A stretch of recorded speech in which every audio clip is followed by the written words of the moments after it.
Yes, we can talk about positive things, but a lot of the positive things don't necessarily end in death. In December is when I am most fearful on the road. I was like, hey, because it's not acceptable. And we cannot keep just brushing it off like, oh, well, that's Ghana for you. Anthony Joshua is very, very lucky that he was survived, but he was hurt in that accident and it could have been worse. But we have a bunch of random people trying to pull him out from the car. If you wait for an ambulance, you may be dead till morning. You may be there till evening. You cannot be calling people to come back to the country when you don't have things in place to safeguard them. Do you know what? I was going to go to Nigeria, but you know what? I changed my mind. Hey guys, welcome back. Okay, today I want to talk about Anthony Joshua. I feel like the experience, for those of you that haven't heard, okay, so Anthony Joshua is a boxer, right, in the UK. He's very, very popular, very famous. And he recently went to Nigeria with a couple of his friends. One was his coach and the other one was his personal trainer or something like that, right? They went to Nigeria. I don't even know what they went for, but they went to Nigeria, there for a couple of days, and they get into a car accident and his two friends pass away, right, in the accident in Nigeria. Thankfully, Anthony Joshua at least is still alive, but he was hurt during the accident. I don't think there's been any updates since that time. But I want to discuss what this means for all of us, because this issue does not just affect Anthony Joshua. I mean, he was a celebrity, and so he had some special treatment, okay, let's just say, because they took, when the accident happened, they were able to take him out of the car and they put him in a police car and took him to, I guess, the nearest hospital or whatever. I'm sure he's been flown out by now or something. I don't know though, but I'm just guessing he's been flown out by now. But I'm like, okay, think about how many of us travel to Africa, Ghana, Nigeria, wherever, for Dirty December, or for any other time. But I'm specifically going to touch on Dirty December because December time is when everybody comes here. December is when everything is completely wild, right? This is what the time when people don't necessarily behave themselves, okay? Aside from the fact that it was an accident, it happened on the highway, okay? There's a much bigger issue to this. This is something that can happen to anybody at any time, and we have to understand that, okay? So regardless of whether you are a celebrity or you're not, people are losing their lives on the road just because of bad infrastructure, because the country refuses to look at the issues that we have. And when people speak up, we're told that we're negative. Why do you have to talk about that? There are so many other positive things you can talk about. Yes, we can talk about positive things, but a lot of the positive things don't necessarily end in death or someone losing all their money or something else bad's happening. So we need to talk about these issues so that we can address them. And it's like, now that this has happened, people are beginning to wake up and realize that there is actually a serious issue that needs to be addressed here. People are losing their lives on the roads. It has happened in Ghana too, the same thing. Sometimes it's out of people being stupid, right? People racing in the roads because of just dumb issues.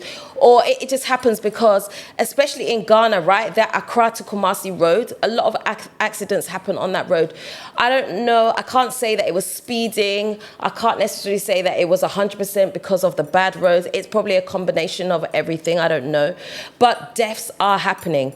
But what happens when an accident does happen? What are the next steps that we need to take? A lot of us don't even know what to do when an accident happens. A lot of us don't even know what is the number that you call when there's an accident. Like, we don't know, we're not prepared. We're just coming to Ghana or coming to Nigeria and we're just coming to have a good time and all of that. We don't think that things can happen. And we need to be aware, especially if we are a country and we're saying more of the diaspora needs to come back. We need to build, we want to build the country, we want to invite you all back. Okay, that's wonderful, and no one's knocking that. But we have to be prepared for what happens next. What happens if something does go wrong? Let's be honest. Let's make this video very, very honest. For a lot of the higher-ups, when something happens to them, when they get sick, an accident happens, a lot of the time they're flown out of the country, right, to go and seek treatment. How many of the average people, the average Ghanaians, the average diasporans can say, okay, I'm not feeling well, let me fly out of the country and go deal this? Even if it's an accident, how many can be just flown out of the country like that? We don't necessarily have that access. So What precautions, what things are being put into place to look after us when things happen? What are we doing for ourselves even? Not even just the government or the country. What are we ourselves doing in situations where something like this occurs? Like, we need to understand. Let me tell you something about December. In December is when I am most fearful on the road. I'm not even fearful if I am the one driving. It's other people around me that can just be idiots. And I'm not saying that to be rude. It's the truth, just idiots. Because they do stupid stuff. Because it's funny, because I was speaking to someone the other day and they were saying that December is the time where he fears the most of having to be on the road. Because especially at a particular time of night, so say like maybe around the 5 a.m. I know that sounds like, okay, 5 a.m. things should have died down. No. Especially not for Ghana. Ghana, things have not died down. People are driving drunk. Let's be honest. People are driving drunk on the road because they've come back from the club. They've had some drinks or whatever. They're on the road. They're above the legal limit and they're just driving on the road. Okay, at 5 a.m. Some people are rushing because they want to get to work. There's a lot of things are happening. People are being careless at that time of the night. Not even that time of the night, just in general at nighttime in Ghana during December. People are not as what's the word I'm looking for? They're not thinking as clearly, right? They're just having a good time. They're not aware of their surroundings. And you as a driver, no matter how careful you as a driver are, sometimes you're just going to be faced with one of these people and you have to be careful.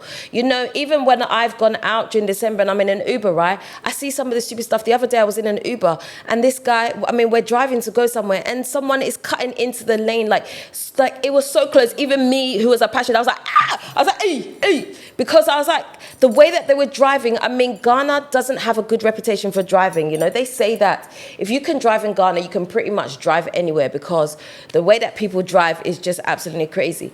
And it has truth. It has a lot of truth. If you can drive here, you can drive in most places because of the way that the rules of the road are not regulated enough, right? We don't have certain things in place. Like in the UK, for example, right? If you drive in a certain way, before you get to the end of the road, they've caught you. Here in Ghana, there happens to be one policeman by the side of the road. He may see you. If he didn't go on his bike quick enough to follow you, that's if he wants to even. If he didn't get on the bike quick enough to follow you to go and say, stop what you're doing and, deal with you there and then, right? It's left to the next police officer that might catch you. Like as far as I'm aware, there's no real communication system where it's like, okay, look, somebody's coming up the top of the junction, this car is registration number, and then you stop the person. We don't necessarily have those things in place, and so therefore we leave ourselves open and vulnerable. And this is a big, big, big issue. What happened with the accident, Anthony Joshua, should not have happened. It should not have happened. The roads are one of the things that we should be looking after because it is a detriment to society. It does cause accidents, cause fatalities. The number of deaths that have happened because of the road is not acceptable. And we cannot keep just brushing it off like, oh, well, that's Ghana for you. We can no longer do that because any of us can be touched by a death that happens in that way. Any of us that are coming here. And it puts people off when, I've seen people on social media be like, oh, but why do you have to talk about it? These things could happen in any country. Yes, they can happen in country, but it happened here. In Africa, it happens in Nigeria, it happens in Ghana, it happens. Like, we cannot use that as an excuse every time, say, oh, but it happens everywhere. It's not an excuse. These kind of things should not be happening, and we should stop excusing it. It is a real issue that we need to think about, we need to handle, and we need to take seriously, because it could be any one of us. We are very lucky. Anthony Joshua is very, very lucky that he was survived, but he was hurt in that accident, and it could have been worse. 2 lives lost who came to Nigeria just for a few days, just to do some business stuff or whatever they're doing, even if it was holiday, it doesn't matter. It didn't have to happen. Like, how do you now report that to their families that, they passed away because the road was bad, because someone did something that's silly that they shouldn't have done. They shouldn't have been this big lorry or truck or whatever, it parked where it stopped where it was stopped. It didn't have to happen. Like, how do you report that back to somebody's family? It's an unnecessary death. Like, why? Why are we still in this era where this is happening? One of those things is that You know, people say, oh, if you come to Africa, when you have money, you're gonna be sorted, you're fine. No, no, no. Money cannot help you in those situations. Like near-death situations like that, money can't necessarily help you. It may be able to help you afterwards, like if you need to fly out of the country, but in there and then, that time, it cannot help you, right? Many rich people have died on the road. Anybody can be victim to something like that. So we cannot just say, if you have money, you're not going to have a lot of the problems. You're not going to experience a lot of the problems that Africa has. It can still be you. It can still happen to you. We need to understand that. Like, do we even have a good ambulance system that you can call? Most people won't even do that. If an accident happens, what happens? Exactly what happens with Anthony Joshua. Everybody runs from the street. Hey! And then a big commotion happens, and then everybody, you know, is trying to open a car. People that have no experience. First of all, when you have an accident, are you supposed to move the person? You don't know the injury that has happened. You're not even supposed to move the person. You're supposed to wait for trained people to come and take him out of the car, right? They're supposed to open the car, cut the car open to take him out in a way that is safe. But we have a bunch of random people trying to pull him out from the car. We don't know what further issues can happen from that. So they try and pull you out, and the only thing that they can do is you go into a taxi, you go into some type of car, and they will drive you to the hospital, because that's the fastest way to do it. Because if you wait for an ambulance, you may be dead till morning. You may be dead till evening. You may be dead till thy kingdom come. Like, do you know what I'm saying? It's ridiculous. Like, the fastest way, when an accident happens, the fastest way to get to the hospital is to drive yourself or have someone drive you. That is it. Because we don't have a very good, tight-knit ambulance system that will get there. Even same for like fire and stuff like that. Oh, we don't have water. We don't, like, what? Like, these are things that we as citizens should have access to. These are things that should, as a citizen, as anybody who has walked into the country, not even just as a citizen, as anybody that has walked in the country should expect to have access to. These are basic things. So it's not about hee ha ha and us having a good time and all of that. No, no, no. Real issues. You cannot be calling people to come back to the country when you don't have things in place to safeguard them. There are no safety guards in place, and that is what is really, really bad. You have to make sure that you have insurances that are going to help you. I mean, in an instance like this, insurance is not going to help you, because unfortunately these two people passed away. And you know what's really sad? By next 2 weeks, people will no longer be talking about it. It'll be old news. But it's not old news for the family members. It's not old news for Anthony Joshua. It's not old news for those that were witness to some of these things. But that's the way the world works.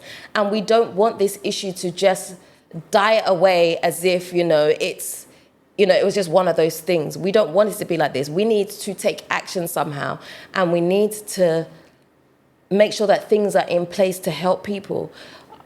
I always say it, Africa is wonderful, Ghana's wonderful, Nigeria is wonderful, all these African places, they're wonderful, but we need to get our ish together. Let's be honest, we need to get it together. This can no longer be tolerated. It's so sad that this had to happen, but in some ways, and I'm not saying that I'm grateful that it happened, that's not what I'm saying, okay? I'm trying not to use words, but what I'm trying to say is, in some ways, let this be a lesson for all of us. Let it be a lesson for all of us who are drivers, all of us who have a responsibility on the road, all of us, to where we can make change, that we do our part to make change, because none of us wants to be in that situation. None of us should ever be in that situation. And it's a sad situation, because right now it doesn't look well. Because a lot of people will tell you now that, actually, you know what, I was going to go to Nigeria, but you know what, I changed my mind. And you can't blame a person for that. You cannot blame a person for that, because looking from the outside, and can you imagine if you've never been to Africa before, and then you open your social media and this is what you see. You're like, hey, so this thing can happen to Anthony Joshua, who has plenty money, and his friends who have passed away. Money couldn't help them, like nothing could help them. And you'd assume that they were in the best hands when they were on the road. So if it can happen to them, you who's jumping into one of these rickety Uber cars or one of these taxis or whatever, then what hope is there for you? Like, you haven't been to Africa and this is what you open your social media and you see. It's bound to put you off or give you some questions at least. It's bound to happen. So this does not bode well for us as Africans, or those of us that are trying to repatriate. It doesn't look good. It doesn't look good in the country, and we need to fix it. We need to be serious. We cannot mess it about. How many people has it happened to here in Ghana that we've seen? How many famous people has it happened? We wake up, we see the social media, we're like, oh, we cry for a couple of days and then we move on because it hasn't happened. That same pothole that made the accident happen is still sitting there. Nothing happens. We need to make sure that the roads are being done properly. We can't just be allowing people to come, chop the money and then give us some half-assed job and say, oh, the road is fixed. And, you know, if some of you don't know, right, sometimes when there's a hole in the road, right, a pothole in the road, what they'll do is they'll put stones. Someone might come and put some sand in it, maybe put a little bit of cement in it. Cars drive it two times, the hole reappears. It doesn't get fixed properly. No. When it happens, we need to take note. Like, I'm not even trying to go into a whole rant, but you know what? We need to understand, for those of us, especially that have been exposed to the West, those of us that are higher ups, that have gone to the West and we have eyes and we have seen how systems work, why can't we bring those same systems and use those same things? When there's a hole in the road, you can't necessarily just patch the hole as it is, exactly the shape as it is. No. You have to maybe do like the whole section, if not the whole road, depending on how bad it is, in order for it to be strong and last. But as for we were always doing pitch patch work. Pitch patch, pitch patch, pitch patch, pitch patch. That's all we know, pitch patch. You can't do that. You have to put the asphalt down on the whole thing again. But we won't do that. We'll use our money instead to make sure that we are building the next whatever. I won't say it's the next building somewhere. But that's what we're going to use the money for, instead of thinking about lives that could be lost potentially because of this. We don't have our priorities straight. We need to get it together. And that's all I'm going to say on the rest of the subjects. Let me know what you guys think in the comment section. It is really, really sad.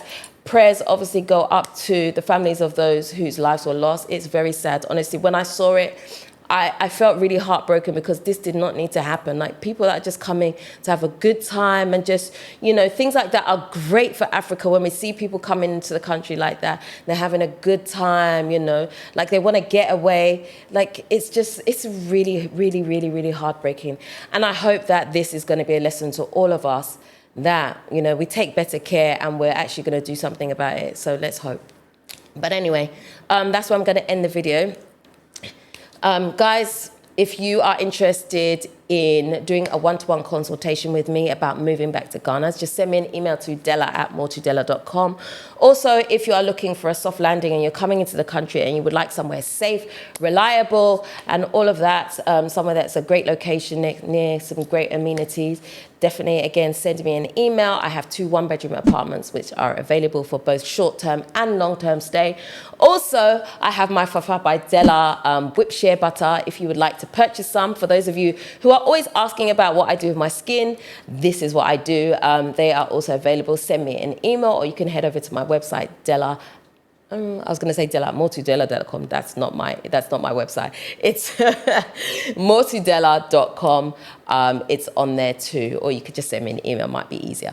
But that's it. Let's talk in the comment section some more. Let's discuss some real issues. Let's talk about what we can do as people, as individuals, because sometimes you can't leave these things just to the government. We also have a responsibility as well.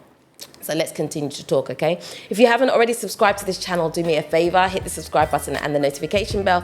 Don't forget to also like, comment, and share this video. Until next time, I am out. Let's see Fafa.